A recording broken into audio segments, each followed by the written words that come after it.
Ya, saudara, kita masih tetap di pertanyaan ke-33 dari Katekismus Heidelberg. Ya, tolong bisa Silva bacakan pertanyaan 33 ini dan bacakan juga jawabannya sekalian.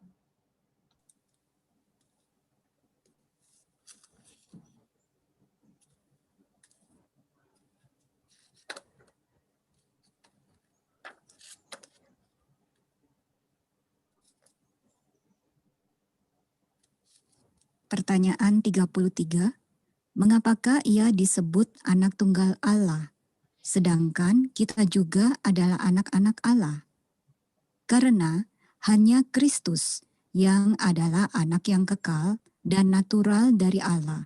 Tetapi kita adalah anak-anak Allah melalui adopsi, melalui anugerah oleh Kristus.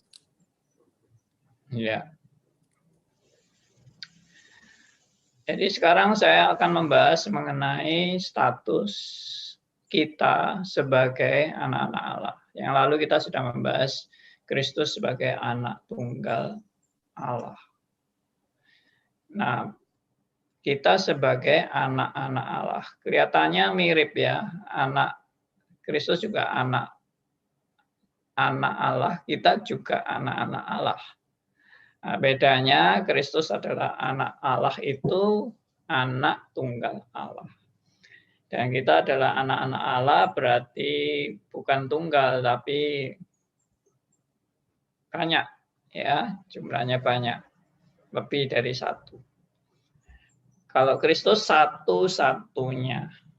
Kalau kita bukan satu-satunya, kita bersama-sama dengan semua orang yang dipilih Tuhan dan kita diangkat sebagai anak-anak Allah. Nah, saudara perlu juga diketahui bahwa Kristus itu bukan diangkat jadi anak tunggal Allah. Ya, kalau diangkat jadi anak tunggal Allah itu berarti itu teori daripada adopsionisme yang mengatakan bahwa Kristus itu tadinya hanya manusia biasa, kemudian karena dia begitu istimewa di mata Allah, sehingga dia diangkat oleh Allah menjadi anak tunggal Allah. Karena dia yang paling istimewa dan berprestasi, sehingga dia menjadi diangkat menjadi anak Allah. Nah, jelas tidak. Kristus menjadi anak Allah. Kristus adalah anak tunggal Allah itu sudah sejak kekal. Hanya di dalam kekekalan itu kemudian dia berinkarnasi menjadi daging.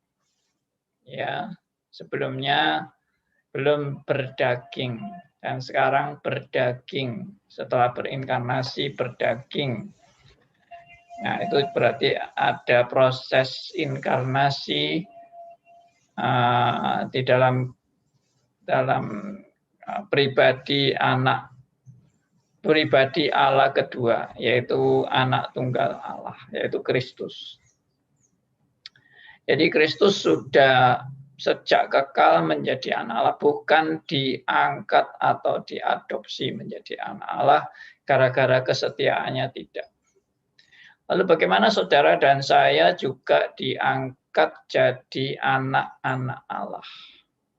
Apakah itu juga karena prestasi saudara dan saya dan karena saudara dan saya mungkin mencapai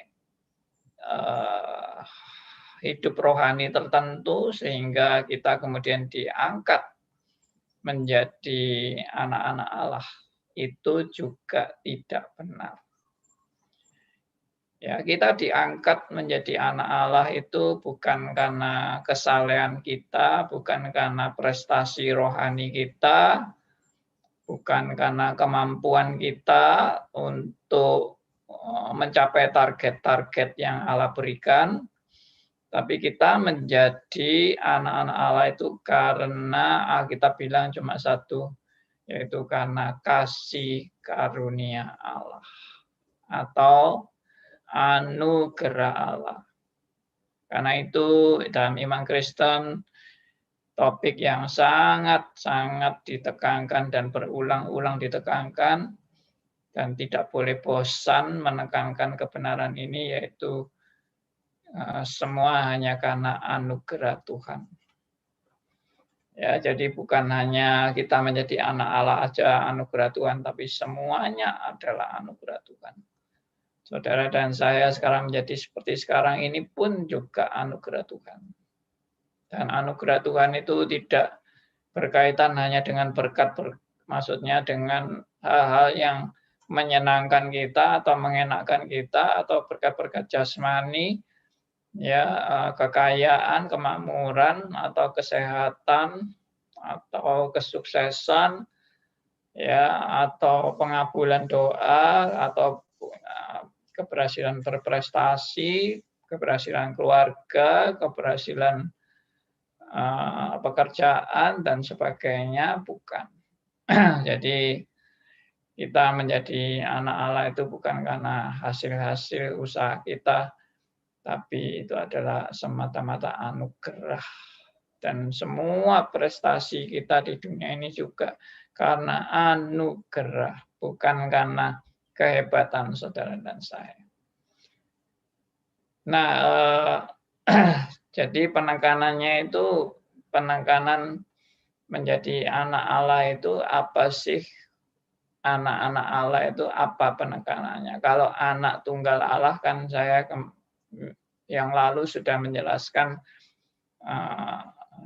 Kristus sebagai satu-satunya, ya, yang mempunyai hubungan paling dekat dan paling istimewa dengan Allah Bapa dan Allah Roh Kudus. Hanya satu-satunya yang punya hubungan paling istimewa dan yang sederajat dengan Allah sendiri. Kristus adalah Allah pribadi kedua dan Roh Kudus Allah pribadi ketiga, Allah Bapa pribadi yang pertama. Jadi itu setara. Itu hanya satu-satunya ya Kristus. Dan yang menjadi manusia yang sempurna dan tidak bercacat. Itu juga satu-satunya. Jadi tidak ada manusia yang sempurna, tak bercacat sama sekali. Itu tidak ada. Semua manusia sudah jatuh dalam dosa. Semua manusia sudah terkontaminasi atau terdistorsi oleh dosa. Sehingga apapun yang dilakukan manusia tidak ada yang benar-benar murni, sempurna, 100% tanpa noda, tanpa cacat, tanpa celah. Hanya Kristus yang benar-benar sempurna, tanpa noda, tanpa cacat, tanpa celah. Hanya Kristus saja. Karena dia adalah Allah yang menjadi manusia. Nah itu. Tapi saudara dan saya semua adalah orang-orang yang berdosa, orang-orang yang tidak layak, orang-orang yang patut dibinasakan. Namun karena belas kasihan Tuhan dan anugerah Tuhan, maka Tuhan menyelamatkan saudara dan saya. Mungkin yang menjadi pertanyaan yang tak terjawab, sebetulnya sudah ada jawaban juga sih di Alkitab, yaitu mengapa Tuhan memilih saya? Mengapa Tuhan memilih saya? Mengapa Tuhan menjadikan saya anak-anaknya? Ya, karena saya tidak layak. Karena saya tidak pantas. Karena saya tidak sepatutnya dipilih oleh Tuhan. Saya adalah orang kotor, orang najis, orang yang sepatutnya binasa, tapi Tuhan mau menyelamatkan. Why? Kenapa? Jawabannya sudah ada di Alkitab. Yaitu apa? Yaitu karena kasih-Nya. Dan karena kehendaknya. Dan karena rencananya. Dan karena kedaulatannya. Karena rencana kekalnya. Nah itu semua sudah terjawab di dalam Alkitab. Jadi sebetulnya memang itu mengherankan, Ya, kasih Allah yang demikian besar itu mengherankan, karena itu ada lagu yang bagus sekali yaitu Amazing Grace. Ya, Amazing Grace. Dan ada lagu yang begitu mengagumi akan kebesaran Allah yaitu How Great Thou Art. Ya, Allah yang begitu dahsyat dan maha besar. Tapi Allah juga yang mau menghampiri saya yang maha berdosa ini dan tidak layak ini. Nah, itu namanya only by grace. Ya, only by grace. Ya, grace alone. Itu semua adalah anugerah yang begitu luar biasa. Nah, saudara-saudara, seringkali kita juga menganggap status kita sebagai anak-anak Tuhan itu biasa-biasa saja. Ya, karena kita sudah menganggap, sudah terlalu sering menyebut istilah anak-anak Allah, ya sudah terlalu sering sehingga kita anggap itu biasa-biasa aja, bahkan mungkin tidak menghargai sama sekali istilah itu. Padahal itu luar biasa sekali ya. Saya pernah membuat ilustrasi, ini pembahasan mengenai anak-anak Tuhan, anak-anak Allah ini sudah beberapa kali saya bahas ya. Tapi tidak apa-apa, saya akan selalu tekankan kebenaran ini. Suatu saat ada orang yang naik kereta, ini hanya ilustrasi aja, naik kereta, kemudian dia berkenalan dengan orang yang duduk di sebelahnya, dan kemudian setelah kenalan, oh ternyata dia ini adalah anak presiden. Wah, kita tentunya sangat kagum dengan anak presiden dan sangat bangga ya duduk di sebelah anak presiden, bahkan mungkin selfie gitu ya, untuk berfoto-foto dengan anak presiden dan dikirim kemana-mana dengan bangga. Ini loh, aku duduk di sebelahnya anak presiden, misalnya begitu. Ya, lalu misalnya ini ilustrasi ya, hanya ilustrasi. Lalu ilustrasi ini saya kembangkan. Lalu dia tanya sama kita, kamu ini siapa? Ya, coba Anda perkenalkan diri. Lalu kita bilang, saya ini sebenarnya adalah anak Allah. Wah, ini akan lebih kaget lagi ya.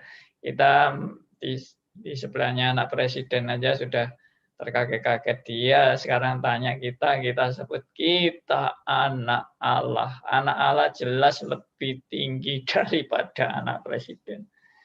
Dan lebih istimewa dan lebih dahsyat ya, anak Allah ya. Saudara-saudara, coba saudara kembali ke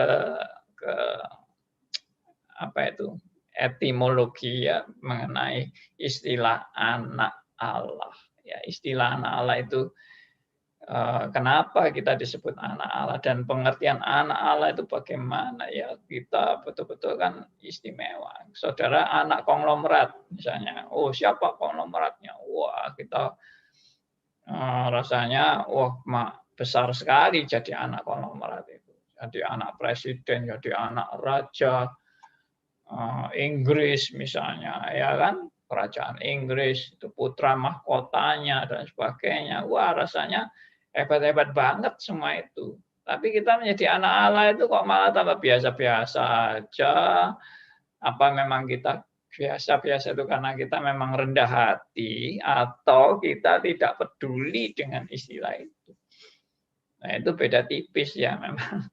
Memang kita ini rendah hati benar-benar sehingga anak Allah itu tidak menjadi kebanggaan yang luar biasa dalam diri kita, atau kita memang tidak menghargai sama sekali proses kita diadopsi menjadi anak-anak Allah.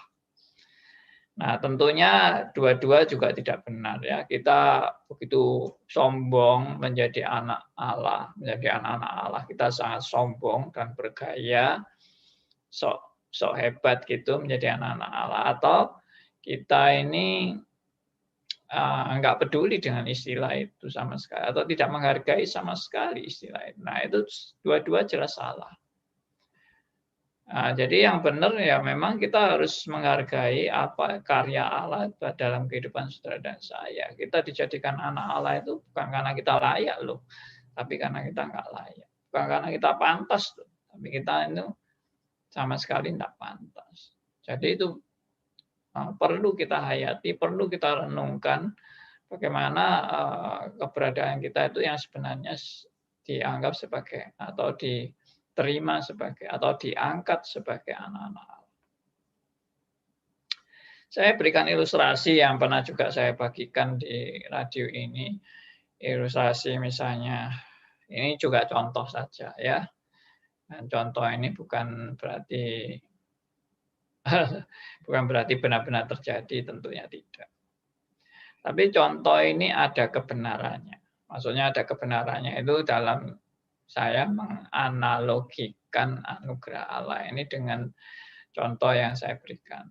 Jadi ada seorang teroris misalnya, ya sebut aja namanya si A begitu, teroris ini. Dan teroris ini sudah dipenjara karena dia melakukan bom, ya, dan banyak orang yang mati, puluhan atau ratusan orang mati gara-gara bom yang dia pasang, ya. Dan ya ambil contoh yang nyata, bom misalnya bom di Bali itu ya, sampai berapa orang mati saya juga nggak ingat. Dan kemudian dia dipenjara dan dia teroris ini dijatuhi hukuman mati. Ya itu selayaknya dia harus mengalami itu karena dia sudah melakukan bom itu sampai banyak orang yang mati gara-gara bom itu. Dan dia membuat banyak orang menderita, bukan hanya ada yang mati tapi juga ada yang cacat dan sebagainya. Dan kita selalu bilang, ya rasainlah itu hukuman yang setimpal yang sesuai dengan apa yang kamu lakukan. Kemudian ada ini ilustrasi ini saya kembangkan sendiri. Kemudian seorang presiden Indonesia, ya saya enggak sebut si A atau si B.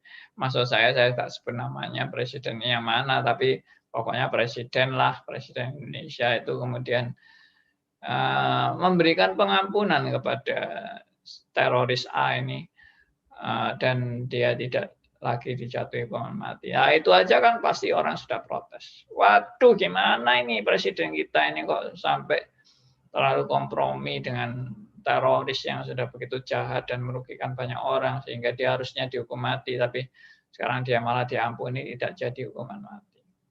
Lalu bahkan presiden mengatakan, kamu tidak hanya saya bebaskan dari hukuman mati, lalu diganti hukuman seumur hidup, tidak, tapi saya membebaskan kamu dari penjara. Waduh, itu tambah protes lagi. Pasti banyak orang yang bilang ini benar-benar keputusan yang nggak masuk akal sekali. Bagaimana seorang teroris bisa yang seharusnya dihukum mati, dan kalau toh tidak hukuman mati seharusnya minimal hukuman seumur hidup, tapi ternyata presiden malah membebaskan sama sekali orang ini. Ya itu kita juga jengkel sekali, marah sekali karena orang yang dihukum seumur hidup ini atau dihukum mati ini kok malah tambah dibebaskan dari penjara. Tapi langkah berikutnya lagi lebih tanda petik ekstrim lagi, yaitu kemudian presiden mengundang teroris ini datang ke istananya. Waduh, kita juga sudah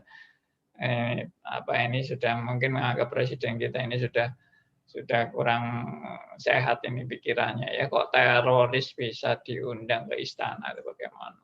Ya kita nggak tahu pembicaraannya, tapi kemudian setelah selesai pembicaraan mereka diumumkan dengan resmi oleh pemerintah bahwa teroris A ini akan dijadikan Menteri Pertahanan negara Indonesia. Waduh, ini tambah gila lagi. Dan kita anggap ini gimana sih, sesuatu presiden ini kita ini masih sehat nggak pikirannya ya, kok teroris diangkat jadi Menteri Pertahanan dan sebagainya. Ini benar-benar sama sekali tidak layak. Benar-benar keputusan gila. Ya, kita mungkin ngomong gitu ya. Tapi yang saya mau katakan adalah keputusan gila ini itulah tanda petik ya, tanda petik. Bukan saya mau katakan benar-benar gila, tapi keputusan gila ini itulah yang dilakukan oleh Allah, mengangkat saudara dan saya menjadi anak-anak Allah. Saudara ini siapa sebenarnya? Saudara dan saya ini siapa? Kita ini orang-orang yang sama sekali tidak ada jasanya di hadapan Tuhan. Tidak ada prestasinya. Bahkan kita ini adalah pendosa. Kita ini adalah orang-orang yang terkutuk dan harus dihukum, dibinasakan dalam neraka. Ya, itulah sepatutnya hukuman saudara saya sebagai orang berdosa, sebagai orang pewaris dosa Adam dan Hawa. Dan kita memang adalah sebenarnya secara de facto-nya juga kita adalah orang-orang yang sangat-sangat berdosa, dan sebenarnya faktanya memang seperti itu. Saudara dan saya adalah orang-orang berdosa yang seharusnya binasa di neraka. Tapi Tuhan mau selamatkan saudara dan saya, dan bahkan menjadikan saudara dan saya itu sebagai anak-anak Allah. Nah, ini kan luar biasa sekali. Menjadikan saudara dan saya anak-anak Allah. Yang sepatutnya binasa, sepatutnya dihukum di neraka, tapi jadi anak bagaikan tadi teroris dijadikan menteri pertahanan. Sesuatu yang amat sangat tidak pantas. Nah, saudara-saudara, itulah yang menyebabkan saudara dan saya, kesadaran inilah yang menyebabkan saudara dan saya menjadi anak-anak Allah. Itu tidak mungkin kita sombong. Dan tidak mungkin kita merasa ini gara-gara prestasi saya jadi anak Allah. Ini gara-gara kehebatan saya, ini adalah gara-gara jasa saya kepada Tuhan. Sama sekali tidak. Ya.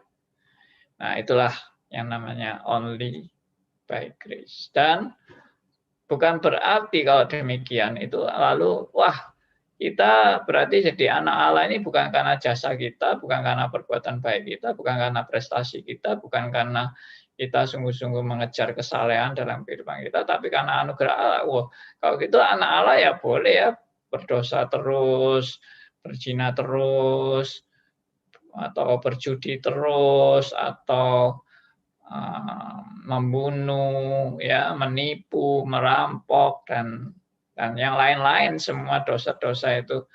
Kalau gitu boleh-boleh aja, kan memang kita ini jadikan anak Allah bukan karena kesalahan kita. Nah, itu jelas-jelas juga tidak mungkin. Kitab juga berkata bahwa kalau kita ini anak-anak Allah, maka kita juga harus hidup seperti Bapa yang di surga. Ya, bukan berarti begini, bukan berarti kalau kita ini baru bisa selamat kalau kita berhasil hidup sebagai Bapa di surga. Tidak, itu salah besar. Dan kita juga tidak mungkin bisa sama persis dengan Bapa di surga. Kok sama persis? Mau beda, mau mendekati, ya, kesamaan dengan Bapa di surga itu juga tidak mungkin sama sekali. Sampai mati pun tidak mungkin kita bisa mau selevel dengan Bapa di surga. Karena apa beliau? Karena Bapa di surga itu adalah pencipta, sedangkan kita adalah ciptaan. Bagaimana ciptaan mau menyamai pencipta? Itu jelas-jelas tidak mungkin. Jadi hal inilah yang juga menyadarkan saudara dan saya, bagaimanapun keadaan dan istimewanya anak-anak Tuhan, tapi anak Tuhan itu tetap ciptaan. Karena itu istilah yang bagus tadi itu adalah kita diadopsi, kita diangkat. Seorang anak yang biasanya diadopsi oleh orang tua yang baru mengangkat dia sebagai anaknya, itu biasanya adalah anak-anak yatim piatu, ya, anak-anak yang tidak ada orang tuanya atau anak terlantar yang mungkin pekerjaannya ya maaf misalnya mengemis ya di jalan-jalan atau mengamen ya atau pokoknya sudah anak yang tidak ada harapan di masa depan dan kemudian dia diangkat oleh seorang pedagang kaya atau seorang pejabat yang berbelas kasihan atau orang yang orang kaya yang ada di luar negeri misalnya mengangkat dia sebagai anaknya. Itu benar-benar itu namanya anugerah. Karena apa? Anak ini tidak pernah memberikan jasa apa-apa kepada orang tua yang mengangkat dia, yang mengadopsi dia. Kecuali memang anak itu berjasa, itu lain lagi ya. Itu mungkin gara-gara anaknya sudah berjasa, anaknya begitu berprestasi, anaknya begitu membanggakan pekerjaan-pekerjaannya atau prestasi-prestasinya sehingga ada banyak orang ingin mengangkat dia menjadi anak karena kehebatan-kehebatan dia. Tapi kalau anak diangkat itu sejak bayi atau ya balita begitu, ada jasa apa dia bagi orang tuanya? Enggak ada. Dan itulah mirip saudara dan saya yang diangkat menjadi anak-anak Allah, bahkan lebih buruk dari keadaan kita ini, lebih buruk dari anak yang dipilih oleh seorang kaya raya untuk mengadopsi anaknya. Dia tentunya pilih anak yang baik mungkin ya. Jarang sekali ada orang mau pilih anak cacat untuk dijadikan diadopsi menjadi anak-anaknya. Itu jarang. Tapi suatu kebenaran yang nyata oleh Alkitab bahwa saudara dan saya ini orang yang sama sekali tidak layak. Tapi Tuhan mau melayakkan saudara dan saya dan berbelas kasihan pada saudara dan saya dan menjadikan saudara dan saya anak-anaknya. Puji Tuhan. Dan biarlah ini merubah paradigma Anda dan saya dan membuat saudara dan saya juga bertanya pada diri sendiri, apa yang seharusnya saya lakukan sebagai anak-anaknya. Ya, jangan Anda melakukan hal yang sia-sia dan jangan Anda melakukan hal yang memalukan Bapak di surga. Ya, meskipun kita bolak-balik memalukan dan bolak-balik kita gagal juga untuk bisa hidup yang memuliakan Allah. Ya, tapi biarlah itu paling tidak hidup kita itu ada perjuangan. Hidup kita itu ada kesadaran bahwa ini adalah status yang sangat luar biasa yang Tuhan anugerahkan kepada saudara dan saya. Ya, saya berhenti sampai di sini dan kita bisa melanjutkan dengan tanya jawab dan diskusi. Ya, Pak Andi, terima kasih untuk penjelasannya. Sangat mengharukan dan juga membanggakan ya, karena kita dipilih, diberi status sebagai anak-anak Allah, padahal dulu kita nggak layak, sekarang pun sebenarnya masih banyak kekurangan di sana-sini. Tetap oleh kasih Tuhan, kita dipilih menjadi anak-anaknya. Dan pendengar, untuk Anda yang ingin bergabung, ingin ikut dalam diskusi untuk tema Katekismus Heidelberg hari ini tentang anak tunggal Allah dan anak-anak Allah, silakan Anda bisa bergabung melalui WhatsApp di 0813 57901628. Silakan kalau Anda ada pertanyaan bisa dikirim melalui WhatsApp di 0813 57901628. Pak Andi, ini sudah ada 2 pertanyaan ya yang menunggu dari Ibu Heni dan juga Pak Elia. Sementara saya ke Ibu Heni dulu. Ini sebenarnya usulan Ibu Heni 2 minggu lalu. 2 minggu lalu menyimak Katekismus Heidelberg. Nah, dalam salah satu penjelasannya, ini Pak Andi mengatakan dalam berapologetika, seseorang perlu memahami presaposisi dan epistemologi. ilmu apologetika membahas dua hal tersebut. Mohon jika Pak Andi berkenan memberikan ulasan dan diskusi mengenai kedua hal ini pada siaran mendatang. Atau jika berkenan memberikan referensi buku yang wajib dibaca terkait apologetika ini. Saya merasa sebagai orang Kristen belum bisa berapologetika dengan baik dan benar. Demikian usulannya. Terima kasih Pak Andi. Dari Ibu Heni. Ya, Bu Heni, sangat baik usulannya. Saya sebenarnya baru selesai semester ini mengajar mata kuliah apologetika di STRIS, ya, di Sekolah Teologi Reform Injili Surabaya, yang membahas tuntas arti daripada presaposisi dan epistemologi. Dan ya, saya tidak ingin mengecewakan rekan-rekan yang belum mengikuti mata kuliah ini. Tentunya ini berat ya, suatu hal yang berat karena diajarkan selama 1 semester, 14 kali pertemuan dengan setiap kali pertemuan itu 2 jam. Jadi 28 jam kita mempelajari epistemologi dan presaposisi dari apologetika. Tapi nggak apa-apa, saya akan memikirkan mengenai bagaimana pembahasan mengenai apologetika. Kalau mau buku, saya ada beberapa referensi buku yang Bu Eni bisa mencoba untuk mencari bukunya.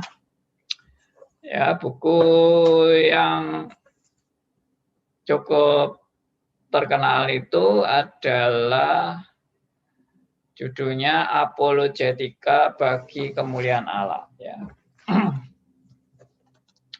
Ini bukunya.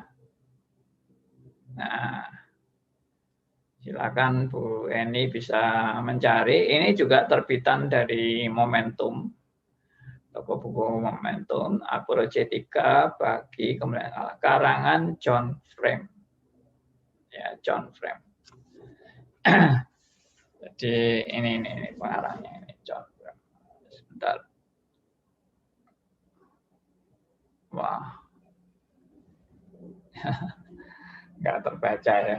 Ya nanti ini aja deh. Nah, ini terbaca ini ya.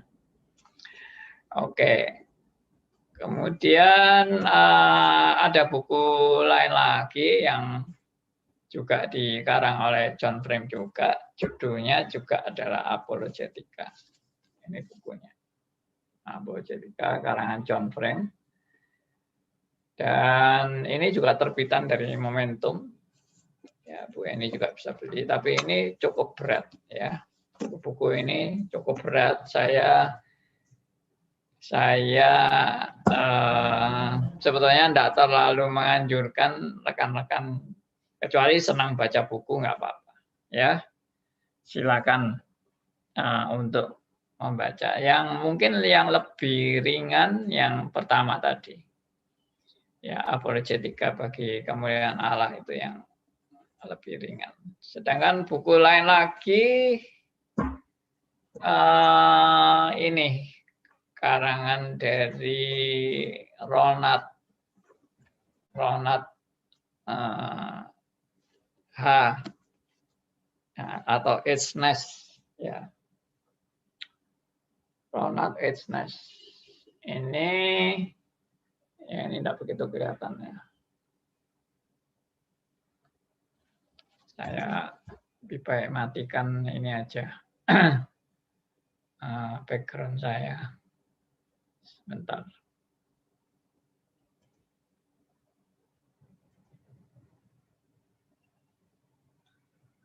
Sulit deh. Ya nanti aja deh. Jadi judulnya adalah Iman dan Akal Budi. Ya, judulnya Iman dan Akal Budi. Atau bahasa Inggrisnya Faith and Reason. Terbitan dari Momentum. Itu juga bisa dibaca. Ya, oke. Itu yang untuk Bu Heni ya. Suaranya belum. Suaranya, ya. Ya, ini dari Bu Heni sudah langsung direspon. Terima kasih untuk buku-buku referensinya, Pak Andi. Tadi sudah diikuti juga oleh Bu Heni. Terima kasih Bu Heni untuk kesetiaannya. Kemudian ini ada pertanyaan kedua dari Pak Elia. Salam jumpa Pak Elia. Dari sisi yang lain begini Pak Andi, dalam kekekalan ya. Siapakah anak-anak Allah itu? Karena di dalam Ayub 1 ayat 6, ini ada tertulis, pada suatu hari datanglah anak-anak Allah menghadap Tuhan, dan di antara mereka datanglah juga iblis. Itu yang pertama. Kemudian yang kedua, sebelum dunia dijadikan, mengapa konsep anak dalam Allah anak itu ada? Apakah konsep anak Allah dalam diri pribadi kedua itu bukan mau menunjukkan ada anak-anak adopsi itu, yaitu setelah dunia dijadikan? Iya. Yang pertama tentang anak-anak Allah di Ayub 1 ayat 6. Ya. Yaitu orang-orang yang dipilih Tuhan dan diselamatkan oleh Tuhan. Dan memang tidak jelas untuk orang-orang ini bagaimana karena tidak disebut sama sekali.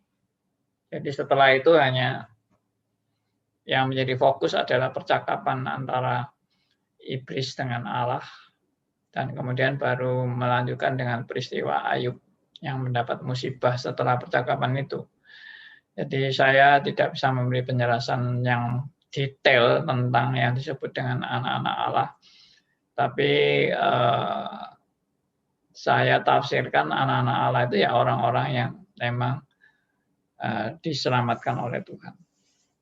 Ya, itu. Lalu pertanyaan kedua,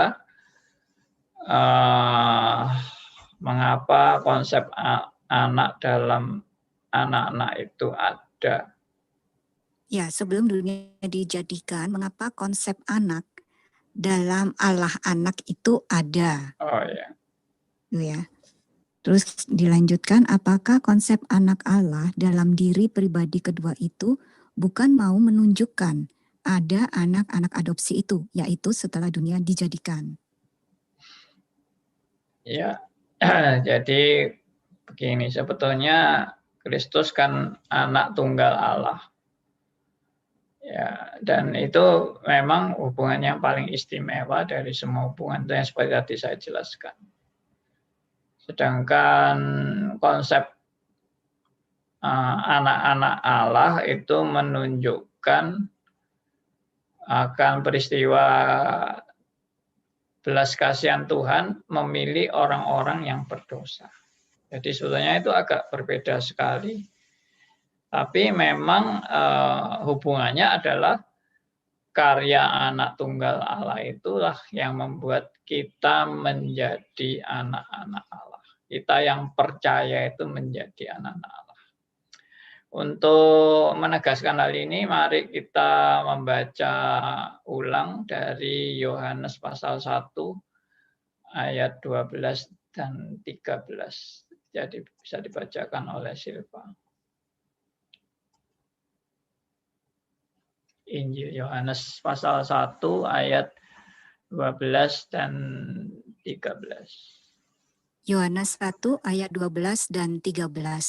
Tetapi semua orang yang menerimanya diberinya kuasa supaya menjadi anak-anak Allah, yaitu mereka yang percaya dalam namanya. Orang-orang yang diperanakan bukan dari darah atau daging, bukan pula secara jasmani oleh keinginan seorang laki-laki, melainkan dari Allah. Iya, jadi sebetulnya beda jauh ya, anak tunggal Allah itu kan bukan apa ini, pernah tidak ada kemudian menjadi ada. Kalau saudara dan saya kan pernah tidak ada menjadi ada, dan kita dimulai sejak kekal. Tapi anak tunggal Allah itu sejak kekal. Jadi dalam hal ini mau menunjukkan juga bahwa semata-mata karena kasih karunia Allah, saudara dan saya itu menjadi anak-anak Allah. Kalau Kristus tidak pernah disebut menjadi anak tunggal Allah karena kasih karunia Allah tidak ada, karena memang dia adalah Allah sendiri, Allah pribadi kedua. Jadi kalau mau disamakan antara anak tunggal Allah dan anak-anak Allah itu sebetulnya terlalu jauh. Ya, terlalu jauh. Tapi hubungannya ada. Yaitu hubungannya apa? Hubungannya ya karena karya Kristus itulah yang membuat saudara dan saya akhirnya terwujudlah realisasi kita diadopsi sebagai anak-anak Allah. Karena karya Kristus yang sudah membayar segala hutang dosa kita di kayu salib, ya istilahnya menebus kita orang-orang yang berdosa ini, sehingga kita bisa diterima oleh Allah dan diangkat menjadi anak-anak Allah oleh karya Kristus. Dan kita oleh karya Kristus itu menjadi anak Allah dan bisa terwujud dalam kehidupan saudara dan saya melalui yang disebut dengan iman atau percaya. Sehingga di ayat 12 di sini kan disebutkan, tapi semua orang yang menerimanya diberi kuasa supaya menjadi anak-anak Allah. Yaitu, nah ini perhatikan yaitunya. Yaitu mereka yang percaya dalam namanya. Ya, yang percaya dalam namanya. Jadi dalam nama siapa? Dalam nama Kristus tentunya. Ya. Nah, orang-orang yang percaya dalam Kristus itu, dalam nama Kristus itu, percaya kepada Kristus itu adalah orang-orang yang tentunya oleh pekerjaan Roh Kudus diperanakan bukan dari darah atau daging, bukan pula secara jasmani, yaitu misalnya kelahiran-kelahiran yang normal dari semua manusia yang wajar oleh keinginan seorang laki-laki, melainkan ya diperanakan dari Allah. Nah, itulah adopsi menjadi anak-anak Allah. Inilah pekerjaan yang tadi saya bilang only by grace, ya, anugerah Allah yang luar biasa membuat saudara yang tidak layak menjadi anak-anak Tuhan. Oke, itu. Ya, ini susulan pertanyaan dari Pak Elia. Maksudnya sebelum dunia dijadikan, kok konsep anak itu sudah tercetus dalam kekekalan Allah? Nah, itu saya sudah jelaskan yang minggu lalu, bahwa istilah anak tunggal Allah itu, ya, ini konsep apa? Konsep yang anak tunggal atau konsep yang anak-anak Tuhan, gitu. Kalau segala sesuatu yang terjadi di muka bumi ini, itu memang semuanya sudah ada dalam konsep Allah. Ya. Jadi konsep Allah itu kan konsep yang sudah ada sejak kekal. Ya, bahkan ada iblis, ya, malaikat yang memberontak itu pun sudah ada di dalam konsep Allah sejak kekal. Jadi tidak ada konsep yang belum dipikir oleh Allah, ya, termasuk anak-anak Allah, termasuk istilah anak tunggal Allah, yaitu semua kan konsep-konsep yang sudah dalam kekekalan. Saya masih belum nangkep maksudnya dari Elia, apa yang dimaksud dengan, atau ada latar belakang apa di balik pertanyaan ini. Jadi menurut saya tidak ada masalah konsep ini, konsep anak ini dari sejak kekal Allah sudah punya rencana kan, dan sudah punya konsep tentang istilah ini, bahwa anak itu kan menunjukkan hubungan yang sangat dekat. Itu yang lalu saya juga kasih ilustrasi apa yang dimaksud dengan kata anak dalam hubungan dengan Bapa, yaitu hubungan yang sangat dekat dan sangat istimewa. Dan kalau Kristus adalah the only one, dan kalau kita adalah kumpulan dari orang-orang yang dipilih oleh Allah dan diangkat menjadi anak-anak Allah. Itu juga menunjukkan hubungan yang sangat istimewa dan sangat dekat, tapi bukan satu-satunya. Jadi banyak dalam satu komunitas orang-orang pilihan. Oke. Mungkin Elia masih mau nulis lagi ini. Ya. Saudara masih ada waktu, silakan untuk Anda yang ingin bergabung kalau ada pertanyaan terkait tema kita untuk hari ini, anak tunggal Allah dan anak-anak Allah, silakan Anda bisa bertanya melalui WhatsApp di 081357901628. Sekali lagi, WhatsApp-nya di 081357901628. Ya, Pak Andi, kalau secara pribadi ya, bicara tentang pemilihan Allah, kasih Allah, saya kalau memperhatikan beberapa bangsa-bangsa, negara-negara yang begitu makmur, budayanya begitu tinggi dan orangnya juga cukup sopan santun gitu. Pokoknya bagus, negara ini termasuk dalam kategori negara maju. Padahal yang saya perhatikan negara ini tidak menyembah Allah Yahweh. Bahkan negara ini justru menyembah ciptaannya Allah, benda-benda di langit, itu yang dia sembah. Pada satu titik saya merasa Tuhan sabar sekali ya, ketika ada satu bangsa yang tidak mau menyembah Dia, tetapi Tuhan tetap memelihara.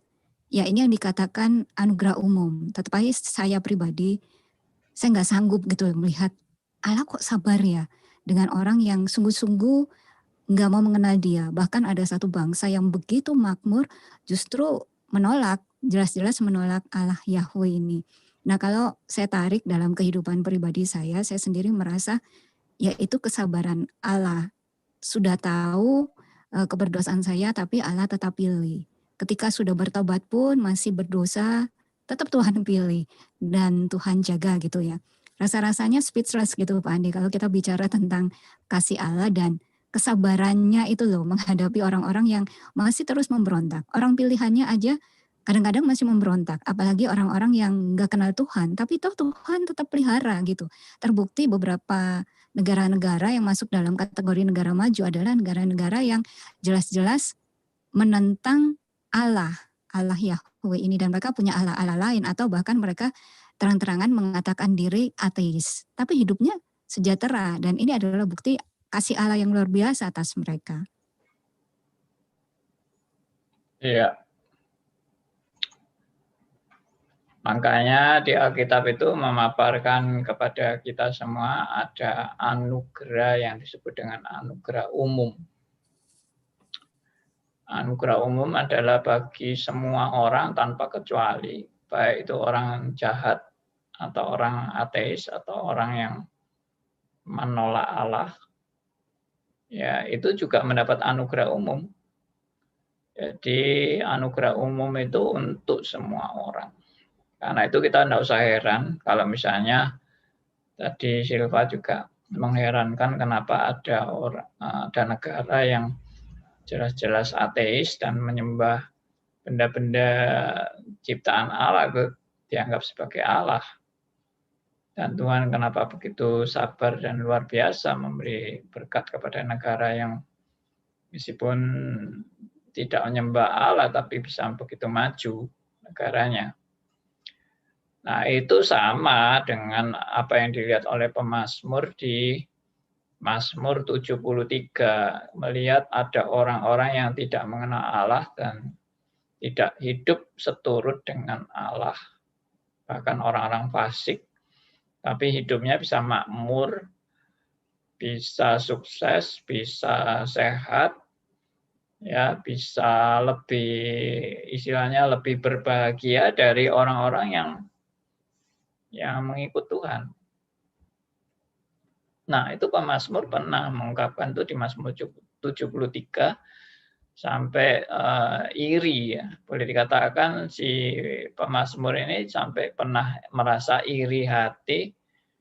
Kenapa kok orang-orang yang tidak mengenal Allah itu bisa lebih sukses dari orang yang mengenal Allah? Dan saya yakin banyak orang yang juga punya pergumulan ini karena dia makin percaya kepada Kristus, ternyata hidupnya enggak lebih baik. Bahkan lebih banyak kegagalan, mungkin lebih banyak kesedihan, penderitaan, dan sebagainya. Dan melihat orang-orang lain yang tidak di dalam Tuhan, kenapa bisa lebih nyaman, dan lebih sukses, dan lebih enak hidupnya. Ya, seolah-olah jadi Kristen ini malah tambah dipermalukan karena tidak sukses, tidak bisa kaya, ya makmur dan sebagainya seperti orang-orang yang tidak mengenal Allah itu. Tapi kemudian pemazmur sadar ya bahwa apa yang dia lihat itu kan cuma permukaannya saja. Sedangkan Tuhan itu sudah menyediakan hukuman bagi orang-orang yang menolak Allah dalam hidupnya, yang tidak berjalan seturut dengan kehendaknya. Tuhan sudah menyediakan hukuman yang ya boleh dikatakan hukuman yang mengerikan bagi mereka. Nah, itu baru pemazmur sadar bahwa kelihatannya Tuhan itu kok diem-diem aja. Kelihatannya Tuhan itu kok tidur-tidur aja melihat orang-orang yang mempermalukan Allah ini. Tapi sebetulnya Tuhan tidak pernah tidur dan Tuhan tidak pernah tidak tahu akan kejahatan-kejahatan mereka. Tuhan tahu semua. Dan Tuhan sedang menyediakan hukuman bagi orang-orang yang seperti itu. Cuma tinggal tunggu waktunya. Ya, tinggal tunggu waktunya. Saya juga sudah sering ungkapkan ini di Facebook saya. Orang-orang yang menikmati dirinya diberhalakan oleh manusia. Ya, dia tinggal tunggu saatnya. Ya, saatnya apa? Ya, saatnya dia sadar dia bukan Allah yang patut diberhalakan oleh manusia atau disembah-sembah atau dikutus individukan oleh manusia, karena dia adalah manusia berdosa, manusia yang tidak layak, manusia yang patut dibinasakan. Nah, itu tinggal tunggu waktunya. Ya, puji Tuhan kalau saudara dan saya sudah disadarkan akan hal ini. Nah, ini ada catatan kesabaran Allah ya. Di Roma 2 ayat yang keempat. Bisa dibacakan oleh Silva. Roma 2 ayat 4.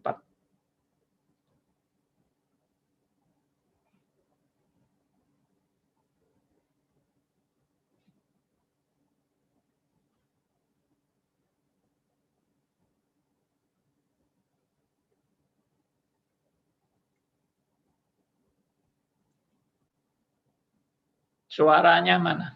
Tidak masuk. Ya, Roma 2 ayat 4. Maukah engkau menganggap sepi kekayaan kemurahannya, kesabarannya, dan kelapangan hatinya? Tidakkah engkau tahu bahwa maksud kemurahan Allah ialah menuntun engkau kepada pertobatan? Iya. Jadi ini salah satu juga kesabaran Allah di dalam dan kelapangan hati Allah dalam memberi kesempatan, ya, memberi kesempatan dan menunggu penggenapan orang-orang pilihannya bertobat. Jadi itu juga menunjukkan kesabaran Allah. Ya, oke. Ya, Pak Ini Andi, ini ada waktu. satu pertanyaan sedikit. Apa Ya, kita pending untuk pertemuan berikutnya? coba Masih ada dibacakan. Ya, pertanyaannya, kita disebut anak Allah sejak kapan? Sejak kita bertobat atau sejak kita ada? Sejak kita percaya. Jadi Yohanes 1 ayat 12 itu jelas disebut, yaitu mereka yang percaya. Mereka yang percaya, maka penggenapan karya Kristus terjadi dalam hidupnya dia, dan dia pada saat sudah dilahirkan kembali dan sudah bertobat, dia diadopsi, bersamaan dengan itu diadopsi sebagai anak-anak Allah.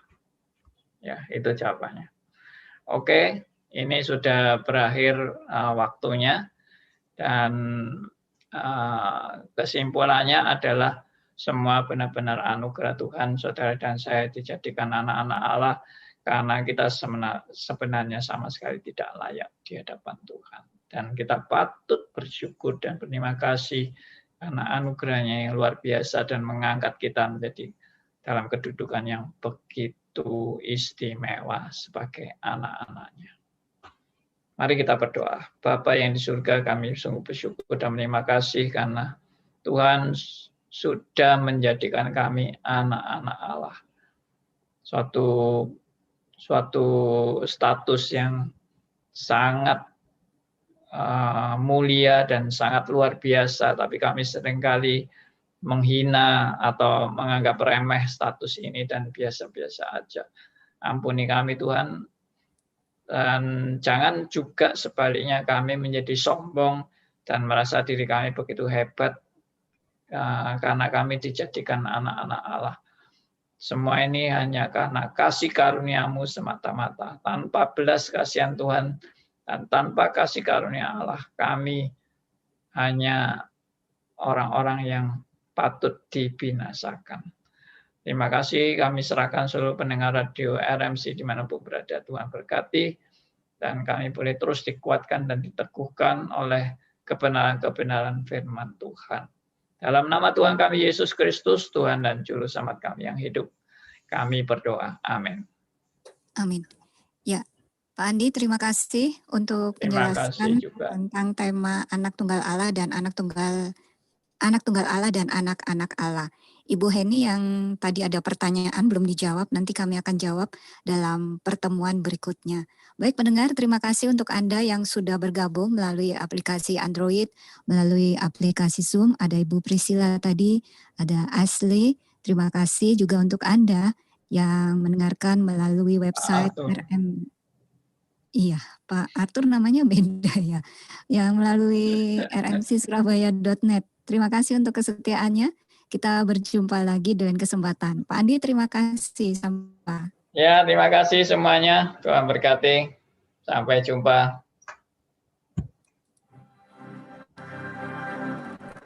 You are listening to RMC Radio, from Media Center Surabaya.